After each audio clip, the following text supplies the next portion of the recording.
Welcome everyone. This is episode 2 of the Move Better, Feel Better show. My name is Lisa Gillespie and I will be your host this evening as we dive into topics pertaining to how you can move better so that you can feel better and get relief from different symptoms that may be interfering with the quality of your life and interfering with the ability of you to live your life well and to do the things that matter to you well. So today I have a starting question for you as we jump into our topic for today. I am wondering, what shoes do you currently have on your feet? Are you wearing shoes? You may or may not be wearing shoes, but I'm curious, what shoes do you have on your feet? And I'll take mine off here and share with you. So I have a moccasin on today. You might find that you're wearing sneakers or slip-on shoes, but I'd like to know, what are you wearing? Because we're going to be talking today about how you can evaluate your shoe choices. And I'm going to be walking you through a process of determining so you can assess your shoes, your favorite pair of shoes, or the shoes you wear most often, to determine whether or not they are supporting the health of your feet. So we have Amy wearing slippers, so nice and comfy, I am sure. We have Beck, who is barefoot. All right. I'm wondering if we have anyone wearing Vibrams. If you're familiar with Vibrams, they're 5-finger shoes. They look a little bit like mittens, but for your feet, and each one of your toes has its own little sleeve to slide in. So we've got that going on. Wendy's got some very old leather moccasins. I bet those are nice and comfortable as well. All right, so as I go along, I'm going to be guiding you through 4 different ways for you to evaluate your footwear choices. And we're going to start off with the question. I've got the drum roll, please. The question for you to be considering is, that's going to be the guiding question for all of your footwear choices, is, do your shoes match the shape of your foot? Or I should have put, do your shoes match the shape of your feet? Diane's wearing sock feet. Michelle is barefoot and also likes Lems and Vivos. Yes, those are 2 great shoe choices. 2 very foot-friendly shoe choices. So that's great to hear, Michelle. When we are looking at shoes, a surprising number of shoes, in fact, I would dare say the majority of shoes that people wear these days do not match the shape of their feet. In fact, their foot has to shift and change in order to accommodate the shape of the shoe. So I want you to, what you can do right now with any pair of shoes that you have, is to take your shoe, I'll take my shoe off again here. So to take your shoe and to hold up your foot, I'll use my foot model, against the sole of your shoe. And I want you to notice, is your foot able to fit within the outline of your shoe, or does your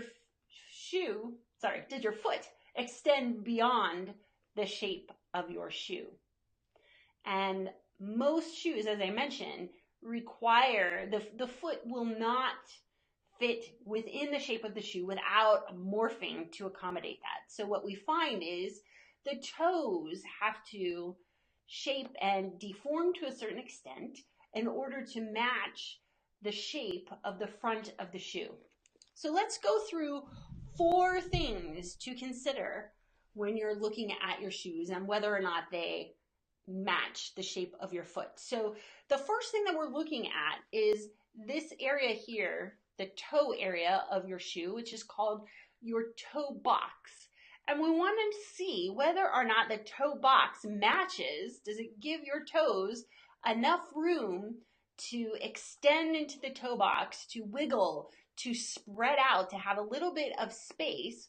Or is the toe box narrow or pointed or tapered?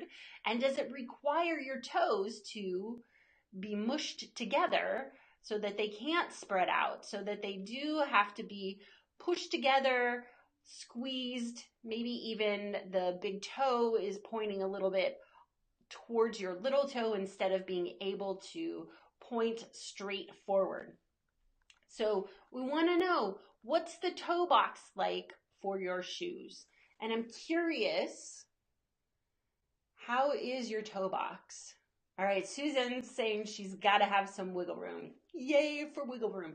It's really important. And I think we miss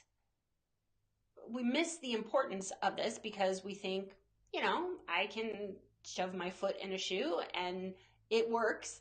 But what happens is over time, shoving our foot in a shoe for hours and hours of a day, I mean, if you think of it, a lot of people wear shoes the majority of a 24-hour cycle. If you're sleeping for 8 hours and you're wearing shoes for the remainder of the time, you're in shoes quite a bit. And your structures of your feet are going to change. They're going to adapt to accommodate the shape that they're in the most frequently. That's true for any part of our body. Our body is so resourceful and so smart that it is determined to make things as easy as possible. So if we're in a particular shape for the majority of the time, our joints, our muscles are all going to reconfigure to be able to accommodate that shape that it's in the majority of the time. And our body's also not going to maintain tissues, specifically muscle tissue, that is not being used. So if you're aware, if you ever had the misfortune of being in a cast, you may have noticed that when let's say your arm was in a cast, when your arm was healed and you were able to get out of the cast, you may have noticed how much muscle, how much smaller the arm that was in the cast is compared to the arm that wasn't in the cast, because the muscle atrophied. It wasn't being used. So the body said there's no need to spend the resources, the energy to maintain structures that aren't being used. So it remodeled the muscle and no longer maintained it, and it went away. The same thing happens to our feet, and you can think of our shoes as casts to a certain extent. And depending on the type of shoe that you're wearing, will determine how flexible that cast is or how restrictive that cast is. And in the process, how supportive your shoes are for maintaining the muscles of your feet and the mobility in your feet, or again, how restrictive, how much they interfere with that process. So we have Beck. She loves Wake shoes, which have wiggle room and zero drop. I don't know if I'm pronouncing that correctly, Beck. I have never heard of those shoes, so I'm going to look those up, and that will be great. So it's always great to have good resources. And if you have a favorite pair of shoes, I know Michelle mentioned Lems and Vivos, also known as Vivo Barefoot shoes. Those are also really great foot-friendly shoes. So we've got 3 so far in this list.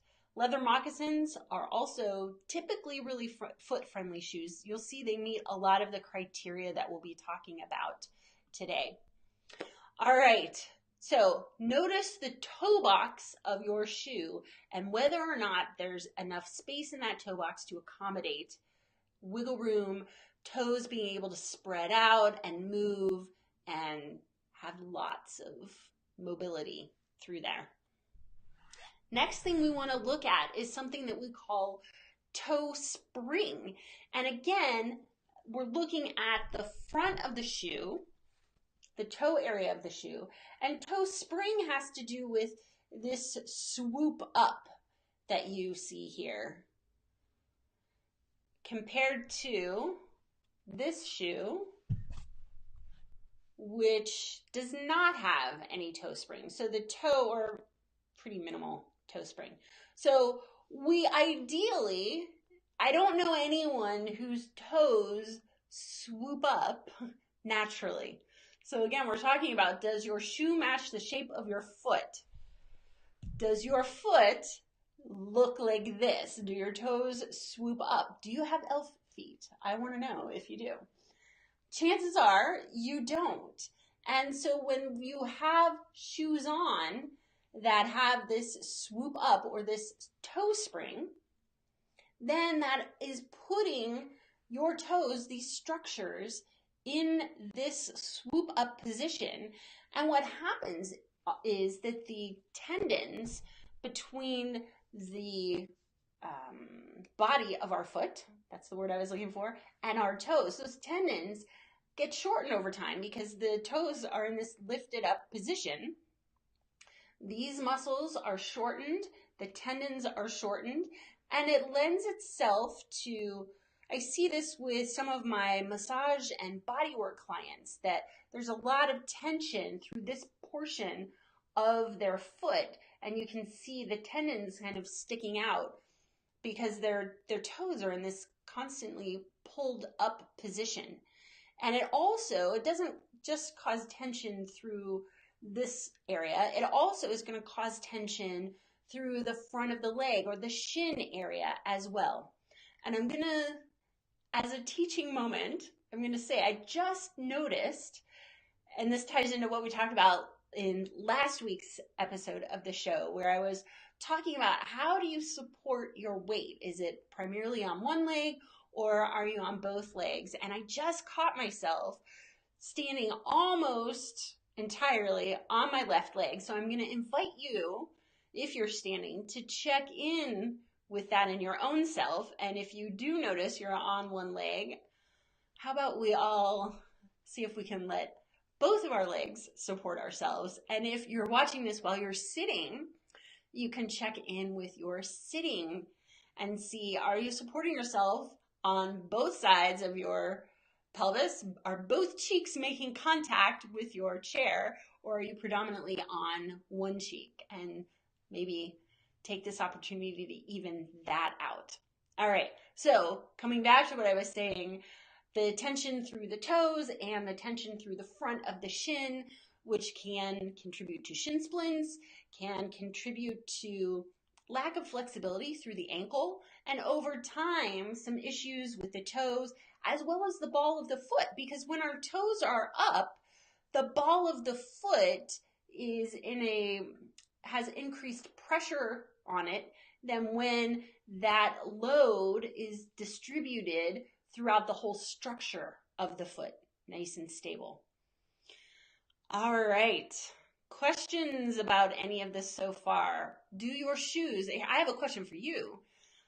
Do the shoes that you're currently wearing have toe spring in them? Yes or no? Share in the comments. I know Lems pretty much don't. I know that Vivo Barefoots typically do not either. Beck is telling me is it Wakai or I'm going to assume Wakai instead of Wakai from Japan. That's great to know. I'm looking forward to looking that up. And then Beck also mentions Innovate. So we're getting a nice list of shoes here, you guys. Susan's wearing very comfy Ugg slippers. Yay for slippers. 'Tis the season here in part of the U.S., if that's where you're joining from. All right, Wendy, no toe spring for Wendy. Yay. Beck's got some toe spring. I think that's what you're saying, Beck. Oh, no, I'm pronouncing it correctly. Got it. Thank you. All right.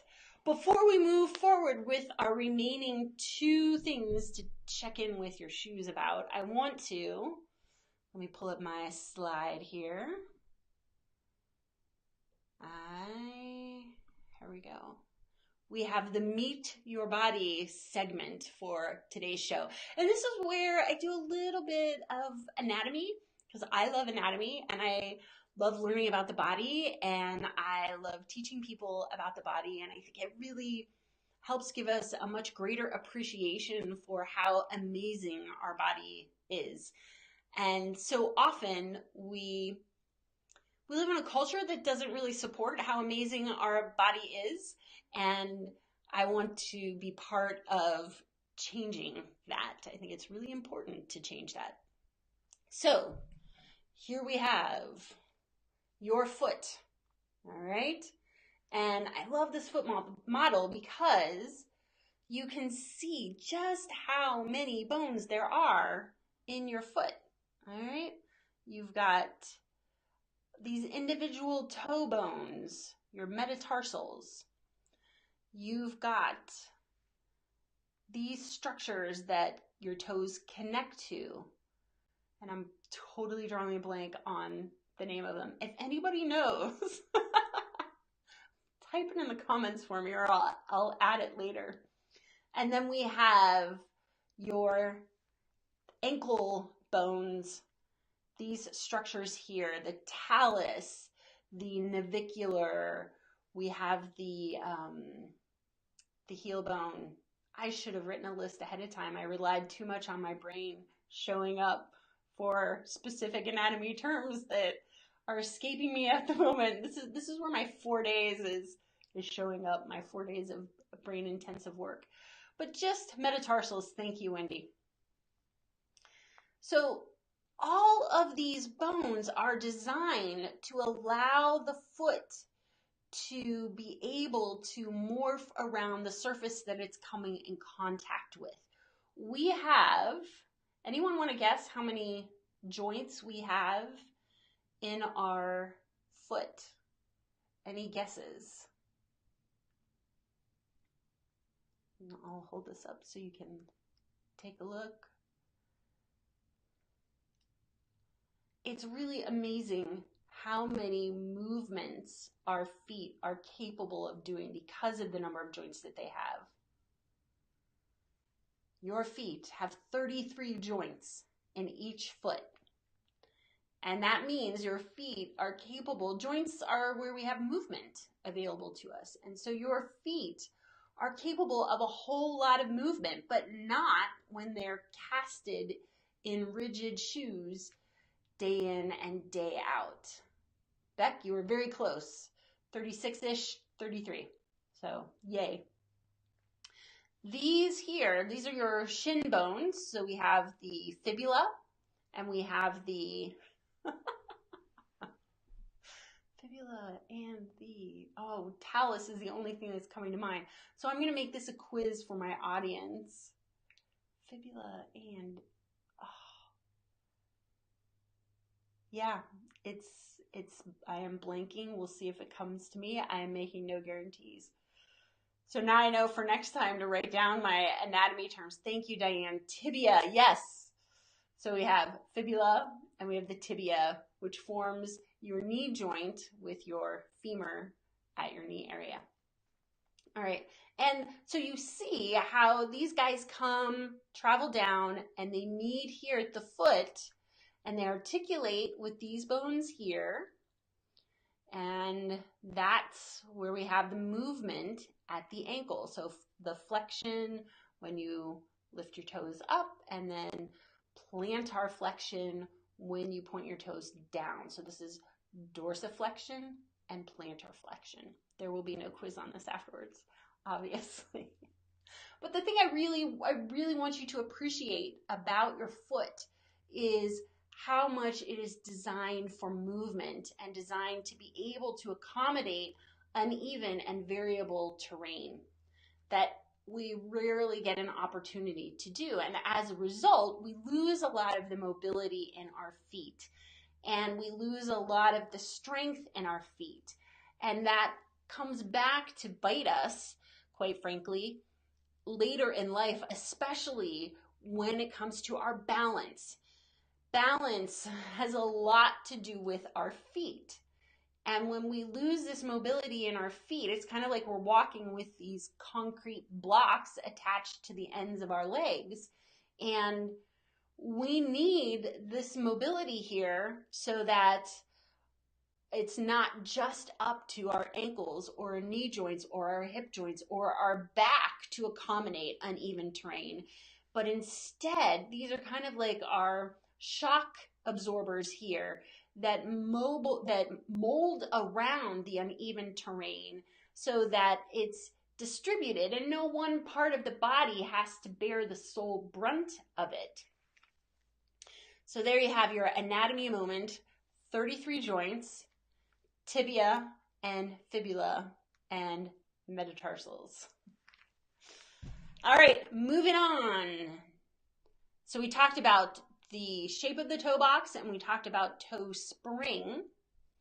So now I want to have you take a look at how flexible the sole of your shoe is. Does the flexibility of your shoe match the ideally flexibility of your feet? And when we have a more rigid sole, so I'm trying to bend this and I can do this, but odds are, and these are really worn out shoes, odds are there's not a whole lot that's happening with the feet, and there's not a whole lot of opportunity for the muscles of the feet to be actively participating when they are wearing shoes like this. So what happens then, just like I mentioned earlier, we get a lot of atrophy in the muscles. Now, one thing to notice is in this foot model, you can see where the arch of the foot is through here. And the arch of the foot is an area of the foot that is created by the muscles of the feet. And if you don't have the muscles of your feet doing that job, then you're going to need arch support of your shoes to do the job. So ideally, our muscles are able to maintain, there's the strength in the musculature of our feet that is able to maintain the arch of the foot without any external arch support required. But when the muscles of the feet have been encased in shoes for so long and they've atrophied, and when we have been relying for so long on external support for our arch to create that arch, then the foot is no longer able to do that for itself. And so then we have arch support, or we also have orthotics to help put the foot in a particular shape and in a particular alignment, which ideally, again, should be able to be done by the structures of the foot on its own. No external help required. Now, does that mean that you shouldn't have shoes with arch support? And I'm going to say it depends. In a perfect world, no, you wouldn't need arch support. But chances are your feet have not lived in a perfect world for years or decades or your entire life. And so to go from shoes with lots of arch support and lots of rigidity to them, to then go to shoes with no arch support, there is zero arch support in this shoe, and lots of mobility in them, may be too abrupt of a transition for your feet to go through in one fell swoop. Amy says, it depends is a common response in my industry too. Yes. And I think that the more experience we have in our fields, the more we realize how much it depends is really often, if not almost always, the answer to questions. So if someone is interested in going to shoes, moving towards shoes that are more supportive of foot function, foot health, foot mobility, strength in the foot muscles, they're going to need to do some exercises, do some strength building. They're going to need to train their feet to be able to wear shoes that offer less support. Just like you would train for a marathon or train for a century if you're a cyclist. Your feet need to train to be able to support themselves if they haven't been doing it for a really long time. And we often underestimate how much time it requires to train our feet. Susan says, so many things depend on so many other things. That is so true. Yes. And it's important to keep that big picture in mind so that we don't injure ourselves in the process. And I will speak from personal experience. When I got excited and enthusiastic about wearing shoes that were more foot friendly, I got rid of all of my shoes, and the primary shoes that I wore, I had worn Birkenstocks for a while because I thought Birkenstocks were really foot friendly. I had worn Merrell Mules were my favorite because I loved being able to slide my feet in and slide my feet out, and they were very convenient and comfortable. But when I changed to more flexible soled shoes was the biggest difference, and also shoes with no arch support. What I found was when I also started increasing the time I spent on more natural terrain and walking on more natural terrain, I developed pain in my heel. I think both heels actually, because I transitioned too quickly and I did too much too soon, when I would have been much better served to gradually over time change some variables, as I was also doing some exercises to support the mobility of my feet and to support the strength, or to strengthen the muscles in my feet. So it's a process, and changing too many variables at once can backfire quite quickly. And it took me, I want to say it took about a year for me to recover from that foot pain and to be pain-free with my feet. And what I had to do was to wear shoes with a little more cushion. So these shoes, they're zero cushion. There's the sole, but there is no cushion for these shoes. So these are not shoes that I wear if I am going to be walking over a lot of man-made surfaces, so sidewalks. These are not good sidewalk shoes to be walking in, because I need something to offer a little bit more cushion. So the surfaces that you spend a lot of time on, if you're walking on concrete or standing on concrete or walking over sidewalks, if that's your primary terrain, then this kind of shoe is not going to be good for your body. It's not going to be good for your feet. Lems that were mentioned earlier have a little more cushion to them, but still a lot of flexibility, lots of toe room, minimal toe spring, and those are good sidewalk shoes. Some of my friends who live like in New York City, they find their Lems serve them really well for that type of terrain that they're walking on most of the time, because there's a little more cushion that Lems offer. So different things that you need to consider when you are deciding to improve the health of your feet. Susan says, when you change too many things at once, you don't always know what caused the problem versus what worked well. That is so, so true. And it took me a while to kind of troubleshoot my own foot problems, because I wasn't sure if it was the fact that I had dramatically increased the distance that I was walking and the time I was spending walking. I wasn't sure if it had to do the fact that I was walking more on natural surfaces. Actually, I take that back. I was walking more on concrete, on sidewalks. And I wasn't sure if it had to do with my feet weren't conditioned enough to tolerate the sidewalks, to tolerate the increased walks, and to tolerate being in a less supportive shoe. So there was a lot to kind of tease apart. And one of the things that did help me was transitioning from sidewalks to, I spend a lot of time when I do walk around my neighborhood, if I'm not at a park, that has natural surfaces. When I walk the neighborhood, I walk on my neighbors' lawns, not on the sidewalks as much as possible. So I have a more natural surface that I can walk on. All right. At this point, I want to do a little movement break, and we're in the home stretch here. So what I'm going to have you do, and I'm so happy that tech is working so much better than last week. But one of the things that I am still working on getting working is the ability to have two cameras running at the same time so that I don't have to do what I'm about to do, which is change the angle of my screen. And instead I can just turn on another camera. So I'm going to show you my feet.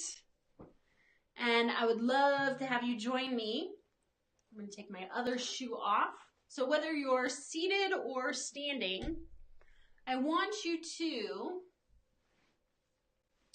go ahead and lift all of your toes up off the floor. And just notice, are you able to lift and lower all 5 of your toes and then relax them down to meet the floor again? So we're just lifting and lowering.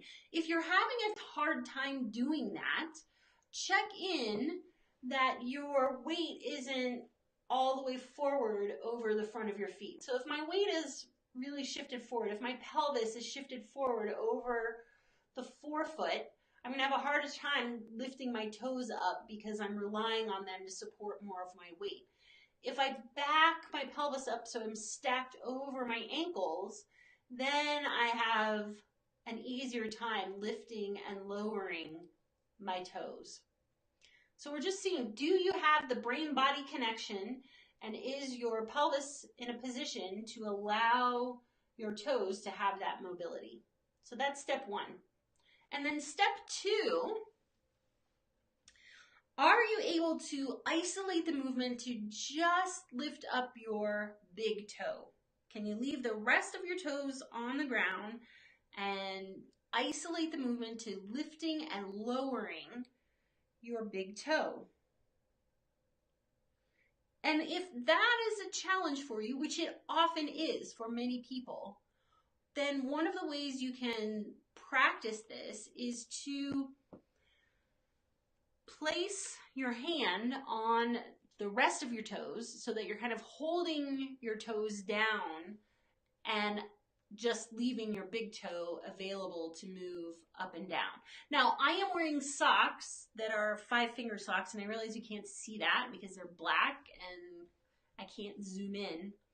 But if you're wearing regular socks, you might want to take your socks off to be able to isolate the movement of your big toe. So you're just lifting and lowering the big toe. And then you can lift the big toe and then see if you can also lift your second toe. And then can you lift your third and your fourth and finally your pinky toe. So now you have all 5 toes off the ground. And then we're going to reverse that. So you can place your pinky toe down one at a time, then your fourth, your third, your second, and then the last, your big toe will join. So ideally, we've got the mobility, the strength, and the motor program, the brain-body connection, to be able to do that. But we often don't. So this is a really great exercise to practice on your own. These toe lifts, it seems so simple, and yet it is, again, I'm just going to say, it's a really common place where people struggle. So if you are struggling with this, know that you're not alone. All right. Last thing is we're going to look at, oh, actually, I want to back up a minute. I wanted to show this to you last week.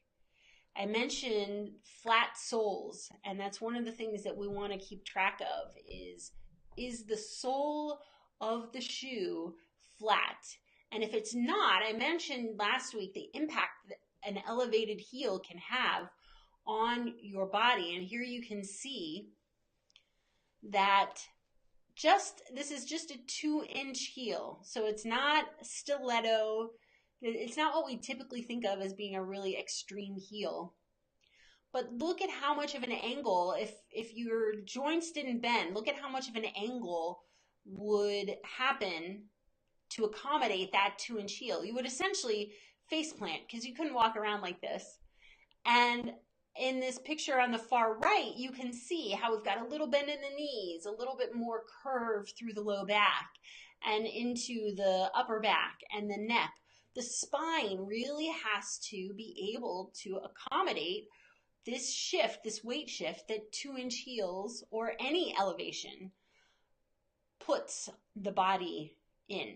All right. So this is one of the many reasons why we ideally want shoes that are completely flat. And guys, you may think this just applies to women, but I assure you that shoes that you think don't have heels actually do have heels. So you can see here we've got increased elevation of the heel over the ball of the toe. It's a little hard to see because there is so much toe spring. But this shoe, this is a guy's shoe, this is my husband's shoe, it elevates the heel higher than the ball of the foot. And as a result, there are certain accommodations my husband's joints need to make in order to be able to wear this shoe and not be at an extreme forward angle. So that's why we really, really emphasize the value, the importance of having shoes that are completely flat. And it's also going to pay off with your calf muscles, your hamstrings, and on, the ripple effect. All right. I'm looking at my notes here to see if there was anything else I wanted to share with you tonight. Beck reports that the big toe lift was a challenge. She's constantly envious of her daughter's toe dexterity. It is amazing how much I've really been aware of that with my baby. And I remember being aware of that with my older daughter when she was a baby, how much their toes move, how integrated their feet are with the rest of their body and how responsive it is. And with my older daughter, who fortunately I knew about shoes relatively just as she was starting to get into shoes, I was starting to learn more about shoes. So her feet have mostly been in pretty foot-friendly shoes. And as a result, she is able to, she's got lots of space between her toes. She's got lots of movement, and it's really cool to see, and a lot of strength in her feet as well. If this was helpful for you and you would like a little more information, I invite you, you can type 2 into the comments and you'll get access to a free course that I have, the Move Better, Feel Better First Steps course, which gives you daily tips, bite-sized tips, things that you can pay attention to during your day-to-day life to help improve some of your movement habits that might be interfering with the function of your body. Next week's show will be at same time, same place, Tuesday, 5:20 for the pre-show, 5:30 for the show. And if you would like a reminder, you can just type show in the comments and you'll get an automated message the next time the show starts. I will send out a message so you can come join me if you would like to do that. And I see that Barbara has joined. Welcome, Barbara, and hello. And we are at the tail end here. So thank you so much, everyone, for joining. It was great to spend this time with you and great to hear about some shoe options that I wasn't familiar with. I hope you found this valuable, and I look forward to seeing you next time. Have a great rest of your week, everyone. Bye-bye.